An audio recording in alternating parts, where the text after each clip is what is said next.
Okay, so I'm going to do a demo of a little thing I'm working on called Dynagad.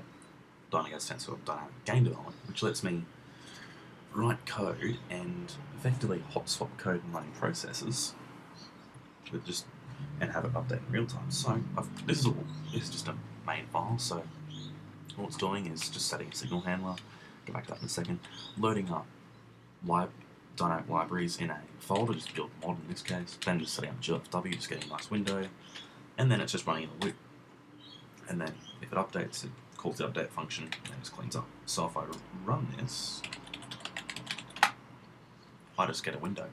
And now I'm not doing anything, I'm not polling for events, I'm not rendering, so it's just going to sit here and lock. I can't even quit it because I'm not polling for that quit event. So what I do is I just kill it here.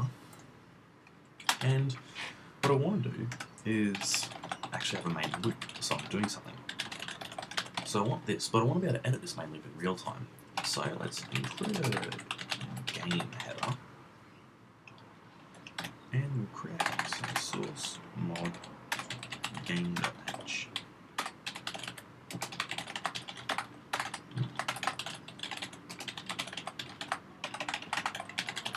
So the first thing we've got to do is, so of course we need to include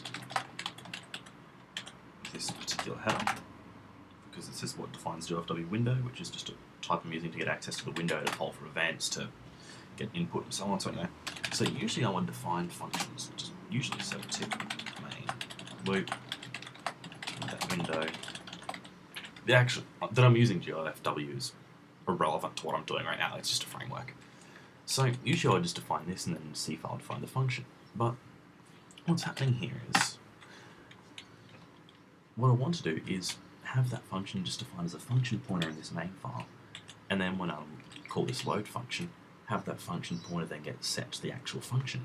That way when I call the update function, which gets done if I've received a signal, then that function should be reloaded and then it would change the function pointer, which is why that update needs to be in the main loop, because if it's in the function I'm doing, it'll cause issues if you unload code that your process is currently executing. So, I'll jump back to the game header. What I do is I need to include a module header, module h, and this defines a macro called Dynagad function. And here is just a slightly different function definition. Well, it's the same one, but just in a different style. And now what will happen is that can either expand to a function pointer or a regular function. So I'll save this, and then I'll go game.c. And then what I'll do is I shall firstly define an implementation header. And so by default, that function gets defined as a function pointer. But if I define this macro name, then do this, and then include it, it ends up becoming the function itself, so I can actually then implement it.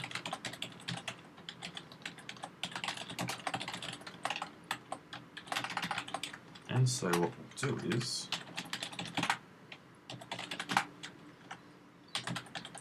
let's poll for events. Then we'll just clear the screen, clear to white.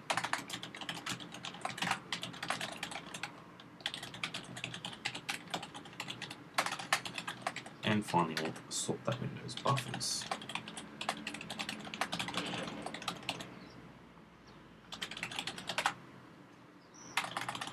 So if I do a compilation, I get an issue because I'm silly and that should have been equals false.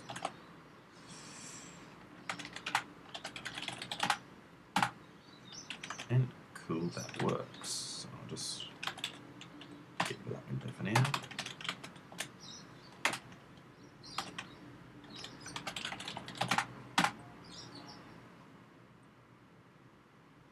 I'll leave it there. Anyway, so now that means if I run this, I'll get that nice white display.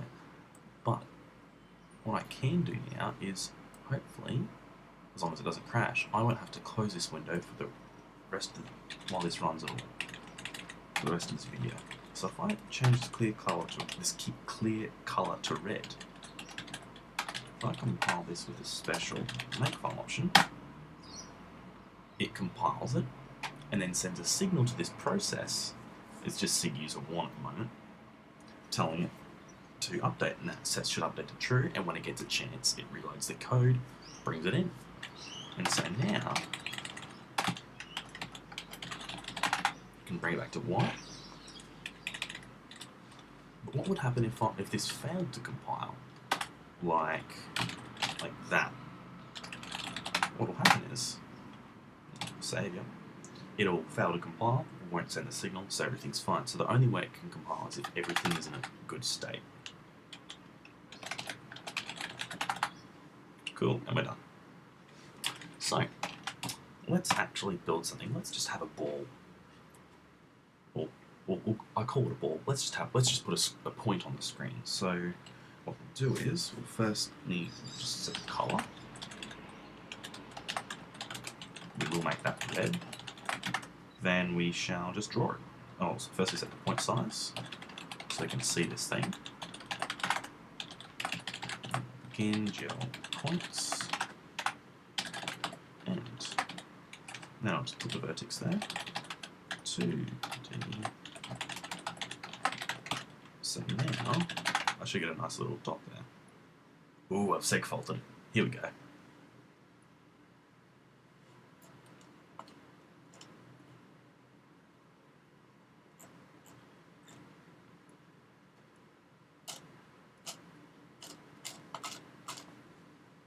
Let's see what's going on here.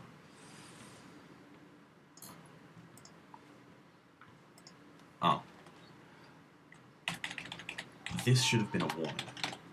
I need to sort this out, because right now it's got undefined symbols. And so GL Vertex 2D said, well, it couldn't define that, but it's looked for it, and then it's not had an issue. Then it's not been able to find it, and so it's crashed when I've tried to call that stuff. Yeah, so GL Vertex 2D, that's the issue. So let's compile. Oops, we're not running, so I can't do the update. Let's run that, clear that. Okay, so that point is in the middle now.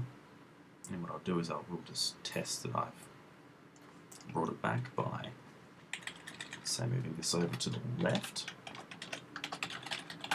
Update version. Yep, cool, we're back.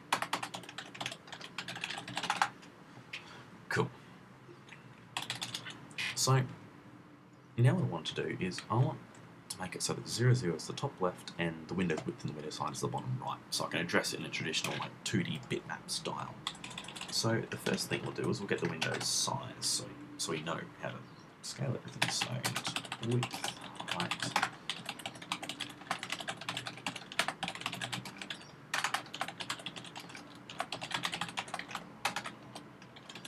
Oops. Cool. And what we do is let's just print that out. So includes.io.h.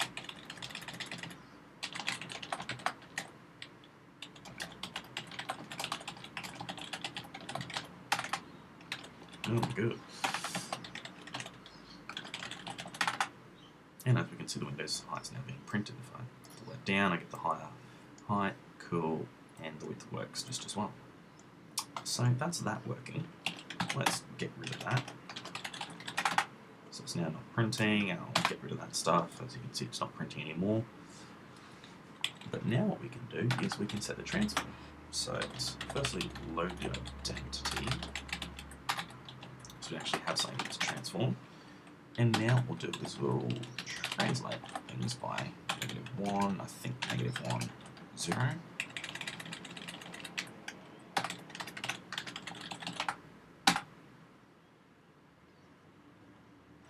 And as you can see, the point's now gone down to the left. And so this -1, that's okay. So 0, 0 is now the bottom left. And now what we'll do is we'll do a scale. And because this width, that being -1, that being 1, this width is 2, I'll scale up 2 on the width and -2 on the height. so that that will flip up to the top. And the scale is 1.0 on Z axis on the Z axis depth. So that should be in there, maybe? Not sure. No, that's not the right way. Oh, I know what I've done. I've got the translate now the wrong way. That should be +1. Cool. Now it's up to the top left, and if I make this point go to width and height, it now goes down to the bottom right. Cool. Now, I want to make a ball bounce, so let's put this. So have a ball type. So we should give it a position for now. So let's open up a new header.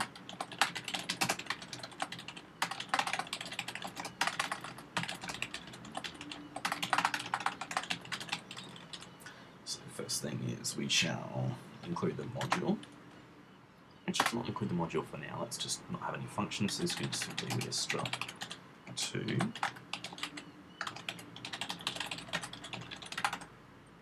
Give it a double x, y, and that'll be it. And then we'll have a struct ball, which will have 2 vectors.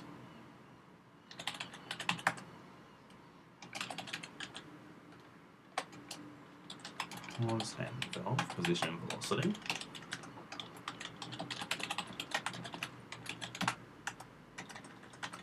And for some reason, that's not indenting.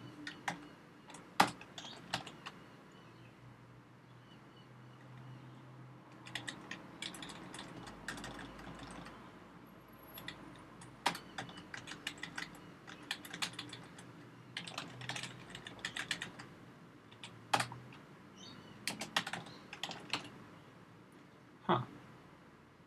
Bit odd.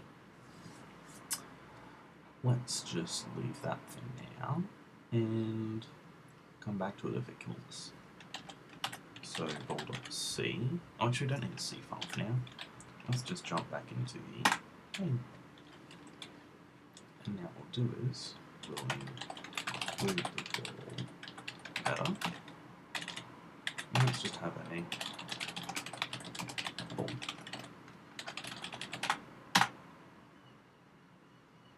Cool, that's as is. But now I want this ball to move.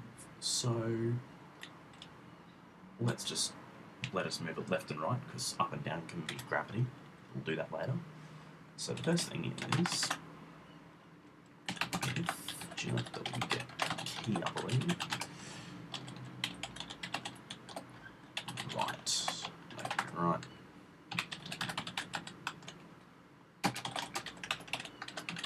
See if that works. So now if I go here and hold the right hand key, you can see the ball starts moving. So what we'll do is, instead of that being a right hand, instead of that being position, let's accelerate it a bit. So ball.vel, and then what we can do is, let's put this into a function called apply velocity. Actually, let's call ball tick, and I want it to be that ball and the time. So to apply that can be double dt.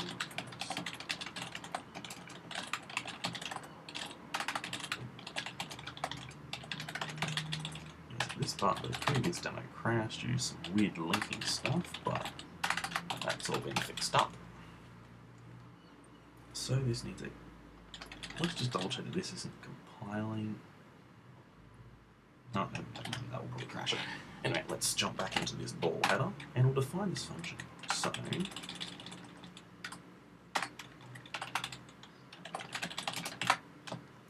include Dynagad.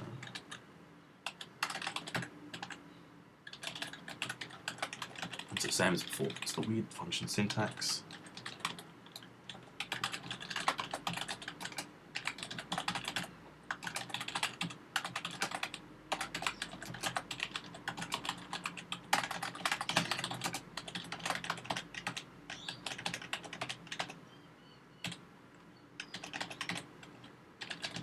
create a C function. So firstly, of course, we need to define the input that we're implementing it now. So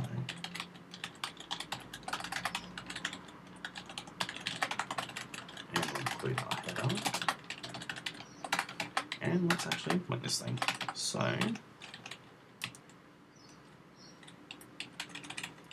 void Baltic, taking that. So let's make it. So we got bool.pos.x plus equals val.x and we'll multiply that by velocity, by time, sorry. Pos.y plus equals bool.val.y times dt.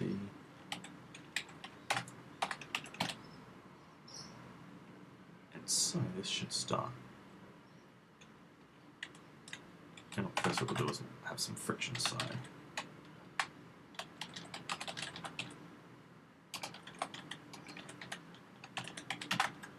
let's just make a friction 0.99.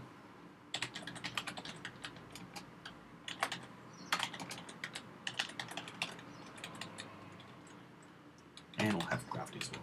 Why not? Plus equals 0.1. See what happens. Oops.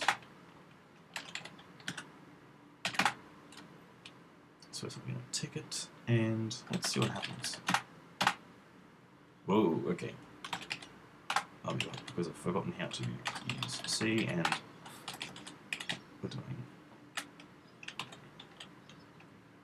stuff it. Let's just fix all those up.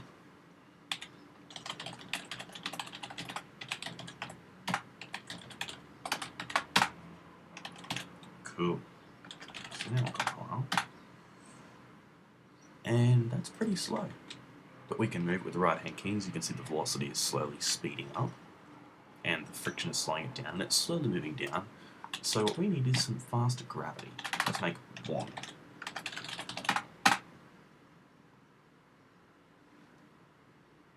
That's not enough. Let's make it 2.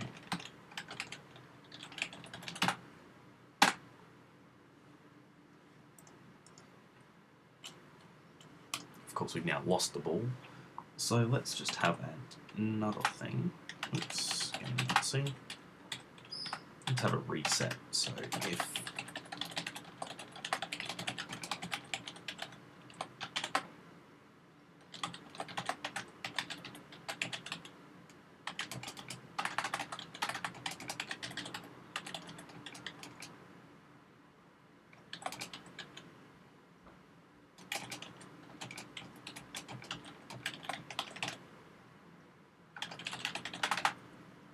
I have forgotten how to do this. I believe it's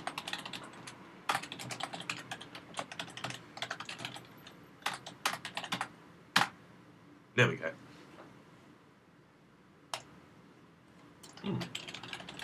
We've still lost our ball. It's not zeroing out. But if we reset it, we get it back. So now I want left key, so I can move it.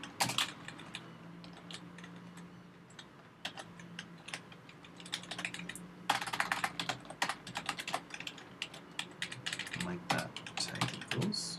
Oops. Compile that. Reset our ball. That's too slow. 10.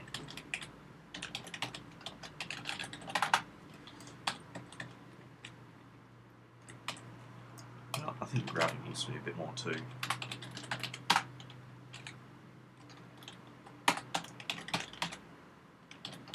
So gravity 5. See if that's good enough. Oh, maybe even a bit more. Let's make it a good old 9.8. Reset. That's a bit faster. There we go. But now we need it to bounce. So if ball.pos.y is greater than height,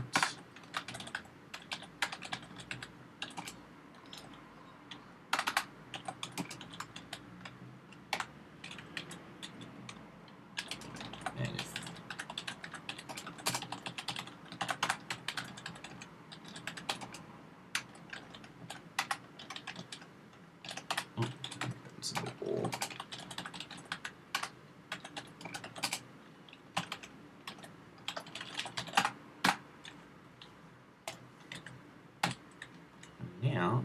be of bouncing.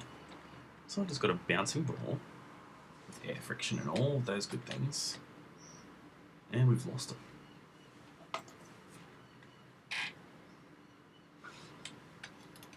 It's because it's now fallen through somehow.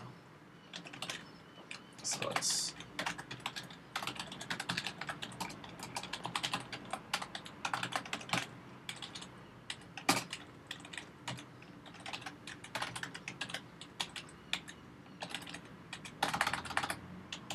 just zero this stuff out.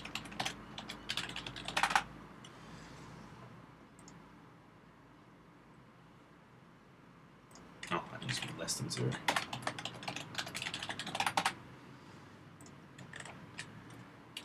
Now we can't bounce.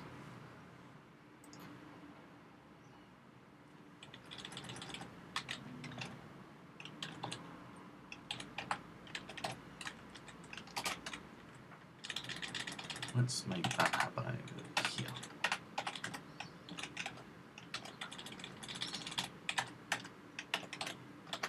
See if that fixes our problem. Reset, see if that works. Boing, boing, boing. If it falls still, it'll be a bad thing, but I hope it doesn't. No, it falls through. Ah, well. Near enough's good enough. So we've created a... Without closing this, well, mostly, we've created a ball that bounces around, all without needing to close this, and all the real-time updates.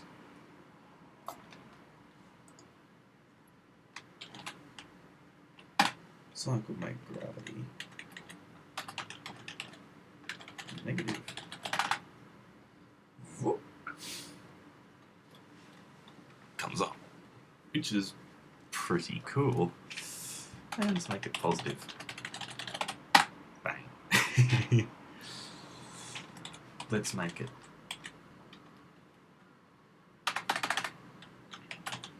Let's have positive friction. So I should start accelerating. Whoa! Come back.